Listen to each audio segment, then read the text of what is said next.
नमस्कार दोस्तों, स्वागत है आपका टीएनएन वर्ल्ड पर। मैं हिमाचल और जुड़ चुके एक और विशेष मुद्दे के साथ। आपको पता होगा कि जिस तरीके से नागपुर में हिंसा हुई और औरंगजेब को लेकर वहां पर मुद्दा उठा और साथ ही राजधानी दिल्ली में भी भीड़ जमा हुई वक्फ बोर्ड को लेकर, तो ऐसे काफी तमाम सवाल है जो आज हम करने वाले हैं मौलाना साजिद रशीदी जी के साथ, जो कि ऑल इंडिया इमाम एसोसिएशन के अध्यक्ष है।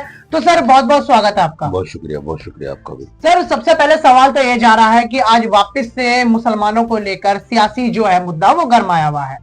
सबसे पहले बात लाते हैं नागपुर की। नागपुर में जिस तरीके से हिंसा हुई उसको केवल बताया कि अफवाह सुन के मुसलमानों ने हिंदुओं को टारगेट करना शुरू कर दिया।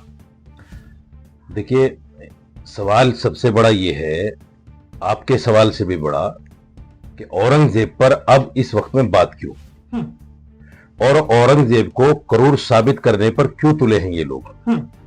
सवाल ये है कि जो औरंगजेब जिसने सैकड़ों मंदिरों को दान दिया, जिसने सैकड़ों मंदिरों को बर्तनें दी, जिसने सैकड़ों मंदिरों में पुजारी रखे, उज्जैन महाकाल का जो मंदिर, ये क्या नाम इसका, महाकालेश्वर, लाल किले के सामने जो मंदिर है उज्जैन, अच्छा उज्जैन मंदिर जी, उज्जैन मंदिर जो है ये भी औरंगजेब का बनाया हुआ है। क्यों पूजा करते हैं इसमें? अच्छा, लाल किला जो है औरंगजेब के बाप ने बनाया है, क्यों उस पे जाके हर 15 अगस्त को प्रधानमंत्री जी स्पीच देते हैं, झंडा सलामी करते हैं। तो ये सारी चीजें हैं। सवाल ये है कि आप ऐसे वक्त में, जब इन चीजों का वक्त नहीं है, महंगाई बेरोजगारी चरम सीमा पर है, उन मुद्दों को छोड़कर आप जो है औरंगजेब पर बात कर रहे हैं, सिर्फ इसलिए कि मुसलमानों को टारगेट किया जाए। मौलाना साहब, एक सवाल ये आ जाता है। हाँ जी, सॉरी भाई, आप अंदर जाओ या बाहर आओ। ठीक है, सॉरी। हाँ, कोई नहीं। मौलाना साहब, सवाल इस वक्त ये आ रहा है कि अगर आप कह रहे हैं कि औरंगजेब की बात ना हो, औरंगजेब, तो लोग तो कह रहे हैं इनका नामो निशान ही मिटा दिया जाए, इनको हटा दिया जाए भारत से, तो बात ही, मुद्दा ही खत्म हो जाएगा। ये लोग अनपढ़ हैं और संविधान को नहीं मानते। अनपढ़ इसलिए हैं, देखिए, देश के अंदर बहुत सारे वामपंथी हिस्ट्रीकार हैं जिन्होंने औरंगजेब का महिमा मंडन किया है, जिन्होंने औरंगजेब को भरपूर तारीफ की है और उन्होंने एक अच्छा शासक के तौर पर उसको पेश किया है। बहुत सारे नाम हैं जी। और ये तो वामपंथी हैं जो बिल्कुल हिंदू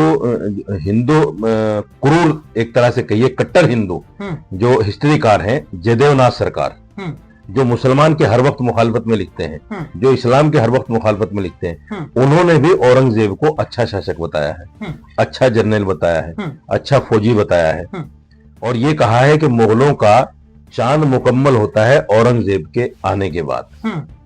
इतनी तारीफें की हैं उसकी।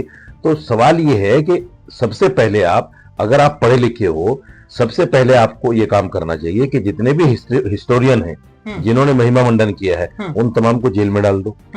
उनकी जितनी किताबें, हजारों किताबें जो मार्केट में हैं औरंगजेब की तारीफ में, उन तमाम किताबों को सल्ब करो और उनको जला दो। असल काम तो ये होना चाहिए, जब मार्केट में औरंगजेब की महिमा मंडन की, उसकी तारीफ की किताबें होंगी, तो जो भी लोग उनको पढ़ेंगे वो बोलेंगे कि अच्छा शासक था।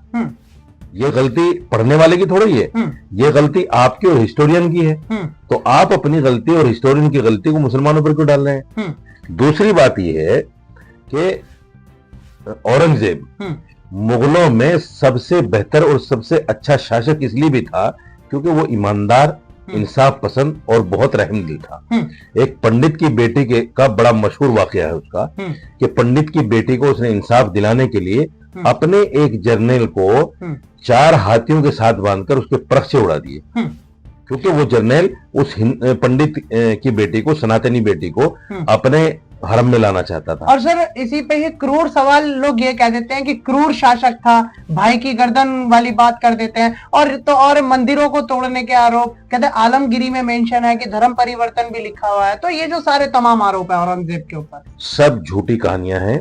औरंगजेब के जो मंदिर तोड़े गए हैं औरंगजेब के जमाने में, वो मुश्किल से 4 या 5 है। और उसमें भी सबसे बड़ा जो मंदिर काशी विश्वनाथ का है, वो मंदिर है। उसकी हिस्ट्री पढ़िए आप।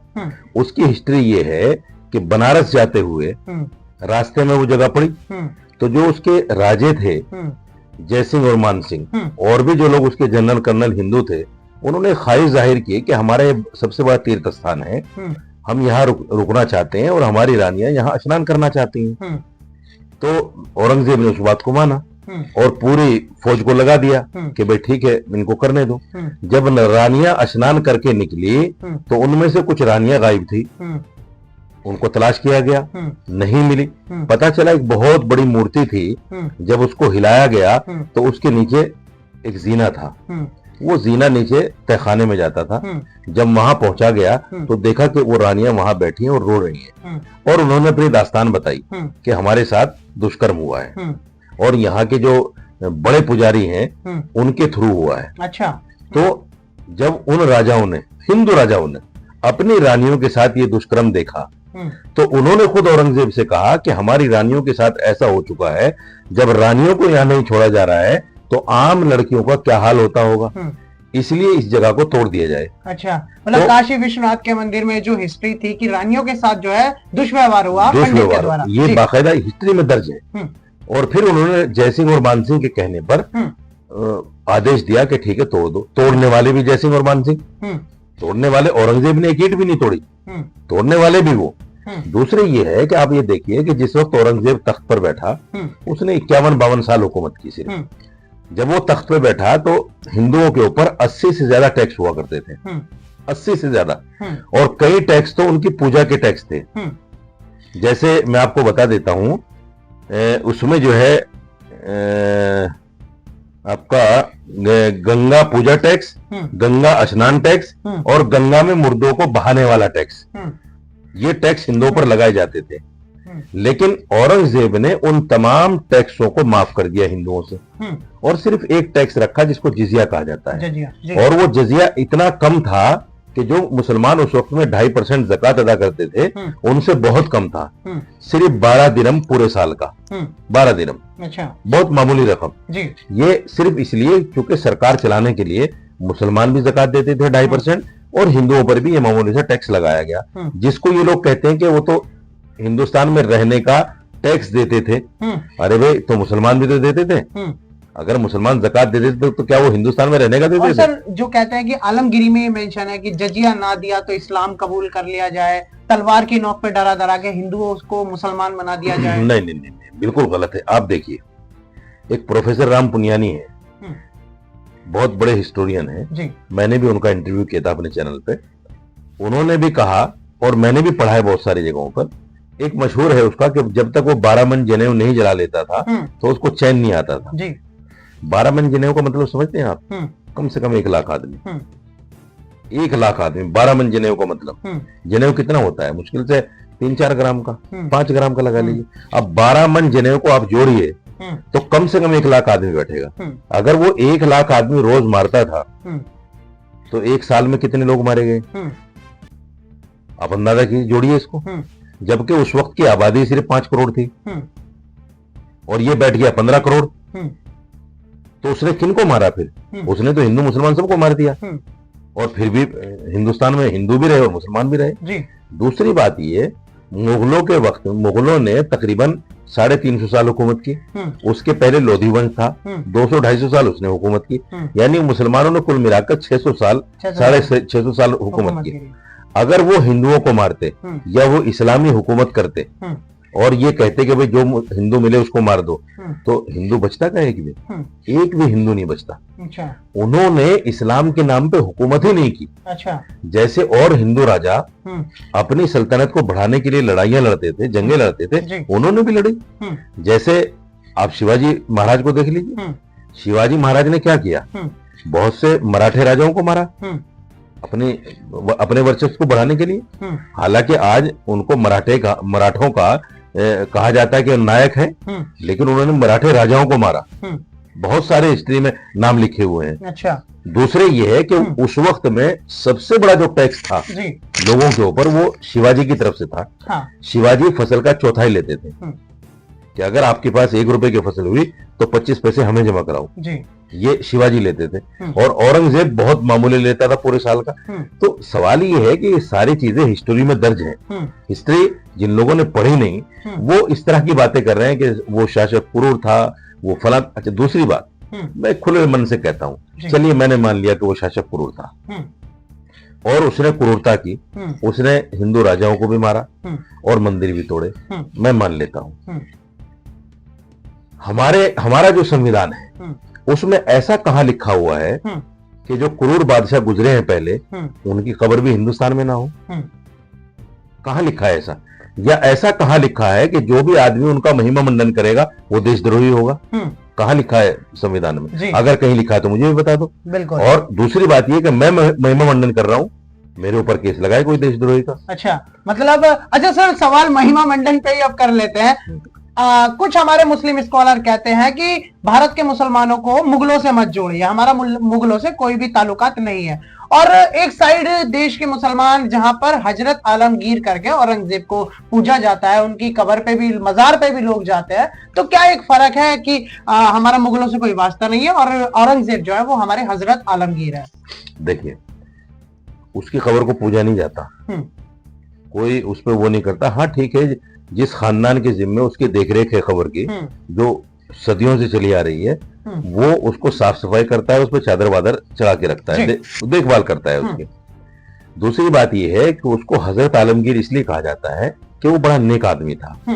वो इतना नेक आदमी था कि कोई भी राजे रजवाड़े जो भी पहले हुआ करते थे, मुसलमान या हिंदू, वो शाही खजाने से, बादशाहों को जो खजाना होता था, बड़ी रकम वसूलते थे अपने नाम पर और अपने लिए बागात लगवाते थे, अपने लिए बड़े बड़े महलात बनवाते थे। लेकिन ये पहला शासक गुजरा है, मुस्लिम शासक, जिसने शाही खजाने से एक चवन्नी नहीं ली। और ये टोपी बुनता था और कुरान की किताबत करता था, लिखता था। औरंगजेब उससे जो आमदनी होती थी वही अपने ऊपर खर्च करता था। और इसकी वसीयतनामे में आज भी दर्ज है, आज भी लिखा हुआ है। उसने ये कहा कि जब मैं मरूंगा तो मेरा क्रियाक्रम इसी पैसे से हो, शाही खानदान के खजाने के पैसे से ना हो। तो वो इतना नेक सिफत आदमी था, इतना रहमदिल आदमी था, तो उसको अगर हमें हजरत कह देंगे और रहमतुल्लाह अलैह कह देंगे तो आपके ऊपर क्या मुसीबत है भाई? दूसरी बात देखिए, मुसलमान नागपुर में जो उग्र हुए वो मुसलमान जानबूझ के नहीं हुए। कुछ मुसलमान हमारे यहाँ भी मुनाफिक हैं, बिकाऊ हैं, 2 पैसे लेके कुछ भी कर जाते हैं। उनको बाकायदा पेमेंट करके इस तरह के काम कराए गए। मतलब सब प्री प्लान था? आप क्या प्री प्लान था? इसलिए भी प्री प्लान था। आप मुझे बताइए, हिंदू की दुकान जलाई गई, मुसलमान की दुकान छोड़ी गई, हिंदू के मकान को नुकसान पहुंचाया गया, मुसलमान का मकान छोड़ दिया गया, हिंदू की गाड़ी जलाई गई, मुसलमान की गाड़ी छोड़ दी गई। ये कोई एकदम तो नहीं होता, एकदम नहीं होता ये तो बाकायदा पहले उसकी रेकिंग होती है, पहले उसको चिन्हित किया जाता है और फिर उस पर काम किया जाता है। चूंकि हबड़ दबड़ में, झगड़े में इस तरह के काम हो ही नहीं सकते। जो भी होगा वो एक लाइन से करता हुआ चला जाएगा। अगर वो दुश्मनी में करेगा, उसको क्या पता कौन क्या है। आपने दिल्ली दंगों को देखा होगा, सेम यही पैटर्न था कि हिंदू मुसलमान की दुकान जलाई गई और हिंदू की दुकान छोड़ी गई, मुसलमान का मकान जलाया गया, हिंदू का मकान छोड़ा गया। सेम यही पैटर्न था। उसमें भी जांच में बात निकल कर आई थी कि महीनों पहले से इसकी रेकिंग की जा रही थी, इसकी जांच की जा रही थी कि कौन सा मकान मुस्लिम का है, कौन सा हिंदू का है। सेम वही पैटर्न वहां था नागपुर में। तो जो लोग यहाँ दंगा कराने वाले थे वही लोग वहां भी दंगा कराने वाले थे। आप मुझे बताइए, जब आपके पास आंदोलन करने की अनुमति नहीं थी तो आपने कानून और संविधान को, शासन प्रशासन की अनदेखी करते हुए आपने आंदोलन क्यों किया? क्या वो देशद्रोही नहीं है?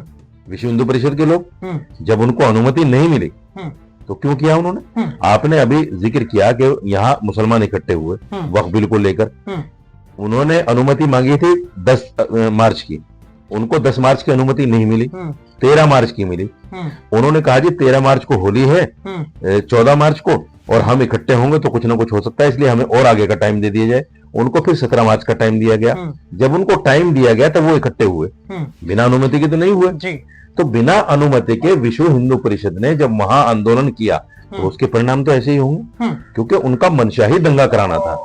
और ये जो नागपुर शहर है ना, बड़ा शांत शहर है जी। मैं 13 की रात में आया हूँ वहां से। अच्छा। मैं वहीं था 2-3 दिन।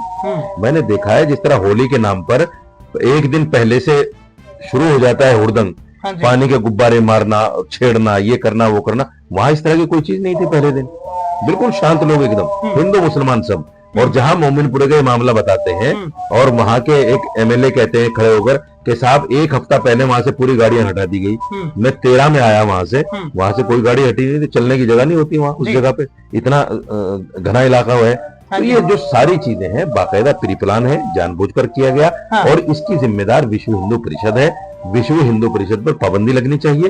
और उन लोगों के खिलाफ मौलाना साहब जो मुख्य आरोपी फैज खान का जो नाम लिया जा रहा है उनके बारे में भी तो बताइएगा। वो भी तो सामने बन के आ रहे हैं, क्योंकि आरोपी तो वो भी हैं जो हजरत आलमगीर का नारे लगा गए। जैसा कि आपने बताया कि जो औरंगजेब है वो एक अच्छे शासक भी थे, मान लीजिए अगर अच्छाई पर ही बात करी जाए तो उनके नारे लगाकर भी दंगा हुआ है सर, हजरत आलमगीर जिंदाबाद के नारे लगाकर। जी मैंने बताया ना कि प्री प्लान था, मैंने बताया कि प्री प्लान था। और मैंने ये भी कहा कि कुछ मुनाफिक लोग हमें भी हैं, या तो उनको पैसे देके कराया गया, या जो इन्होंने एक अफवाह फैलाई थी, इन्होंने एक अफवाह फैलाई कि एक चादर जिसपे कलमा लिखा हुआ था, अल्लाह और मोहम्मद का नाम लिखा हुआ था, उसको जलाया जा रहा है, उसको पैरों के नीचे रोना जा रहा है। ये बाकायदा व्हाट्सएप पे एक अफवाह फैलाई गई। आप मुझे बताइए, अल्लाह और मोहम्मद हमारे आस्था के प्रतीक है, हमारा ईमान है उन पर। अगर कोई उनकी तौहीन करेगा तो कोई भी मुसलमान कैसे बर्दाश्त कर लेगा? कोई मुसलमान बर्दाश्त नहीं कर सकता। इन्होंने जानबूझकर उस अफवाह को फैलाकर ये दंगा कराया है, या फिर उन लोगों को बाकायदा पैसा दिया है तब उन्होंने वो दंगा किया है। तो ये सारा प्लान जो है विश्व हिंदू परिषद का था। मैं फिर कहता हूँ, इसकी न्यायिक जांच होनी चाहिए। और जो लोग दोषी हैं, मैं तो खुले मन से ये भी कहता हूँ कि अगर वाकई मुसलमान दोषी हैं तो उनके खिलाफ भी ऐसी कड़ी कार्रवाई हो कि उनको चौराहे पर फांसी दे दी जाए। अच्छा। लेकिन अगर हिंदू भी इसमें मिले तो उनको भी चौराहे पर फांसी दी जाए। हमारे यहाँ देखिए इस्लामिक जो कानून है वो इसीलिए बड़े साफ सुथरे हैं। जी आप चले जाइए दुबई के अंदर, आप चले जाइए सऊदी के अंदर, शरिया कानून की आप बात कर रहे हैं। शरिया कानून की बात कर रहा हूँ। चोरी करने पर हाथ कटता है जी, तो वहाँ चोरी नहीं होती। सोने की दुकान, जैसे अजान सुन रही है आपको, अजान होगी, लोग ऐसे ही थोड़ा हल्का सा कपड़ा डाल के दुकान खुली छोड़ के चले जाते हैं। सोने की दुकान जी, कोई नहीं चुराता वहाँ, क्योंकि पता है कि अगर चोरी होगी तो हाथ काटा जाएगा।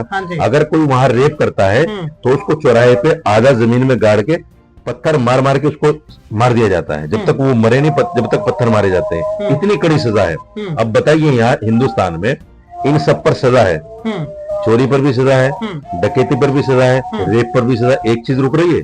नहीं रुक रही है, क्योंकि जो सजाएं हैं वो बहुत मामूली सजाएं हैं, और वो सजाएं सिर्फ गरीब के लिए है। तो भारत में भी मौलाना साहब शरिया लागू कर दिया जाना चाहिए क्या? बात शरीयत की नहीं, बात ऐसे कानूनों की है जिस कानून की वजह से वो जुर्म होना बंद हो जाए। डर भय बैठे लोगों को, डर भय बैठे। आप देखिए चोरी पर वहां हाथ काटा जाता है, चोरी नहीं करता कोई, संसार कर दिया जाता है रेप पर, तो वहां नहीं करता कोई, क्योंकि सारी जनता के सामने मार दिया जाएगा। तो यहाँ भी अगर इस तरह के कानून बन जाए, अच्छी चीज अगर दुश्मन से भी मिले तो लेने में क्या हर्ज है? अगर इस्लाम से आपको कोई अच्छी चीज मिल रही है क्राइम खत्म करने के लिए, जुर्म खत्म करने के लिए, तो ये क्यों सोचना कि भाई ये इस्लाम से ली गई है? आप उसको थोड़ा सा आगे पीछे करके ले लो। और सवाल ये है कि ये जो कानून बनते हैं पार्लियामेंट में, ये सिर्फ गरीबों के लिए बनते हैं। अच्छा। जो अमीर लोग हैं, जो बड़े बड़े ओहदों पर बैठे हुए लोग हैं, उनके लिए थोड़े कानून है। अच्छा। वो तो पैसा और सत्ता के नशे में छूट जाते हैं। चलिए ठीक है, एक आखिरी सवाल और कर लेते हैं मौलाना साहब। वक्फ को लेकर दिल्ली, राजधानी दिल्ली में जंतर मंतर में काफी बड़ा विशाल प्रदर्शन हुआ, काफी तादाद में मुस्लिम स्कॉलर वहां पर आए। असदुद्दीन ओवैसी साहब भी आए, शाहीन बाग के विधायक जो है अमानतुल्लाह, वो भी वहां पर मौजूद रहे।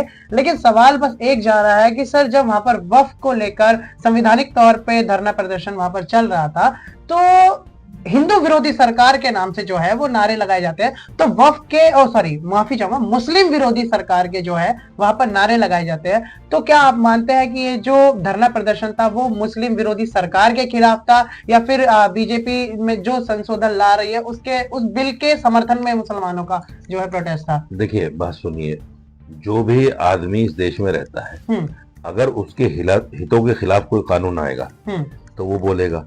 किसान आंदोलन हुआ, क्या बोला किसानों ने? किसान विरोधी सरकार बोला कि नहीं बोला? तो फिर इसमें क्या बुरा है? अगर किसानों ने किसान विरोधी बोल दिया तो इसमें बुरा क्या है? जी।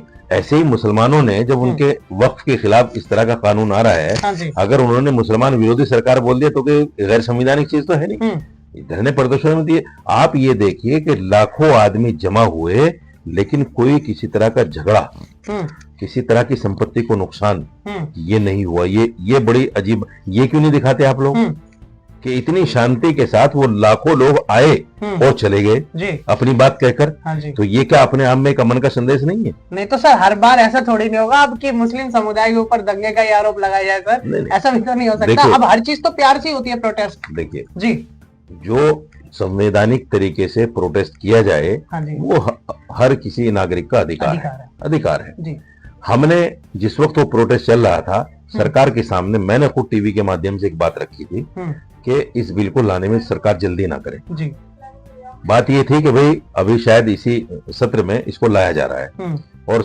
ये भी सुनने में आ रहा था कि 10 मार्च में शायद पेश किया जाएगा।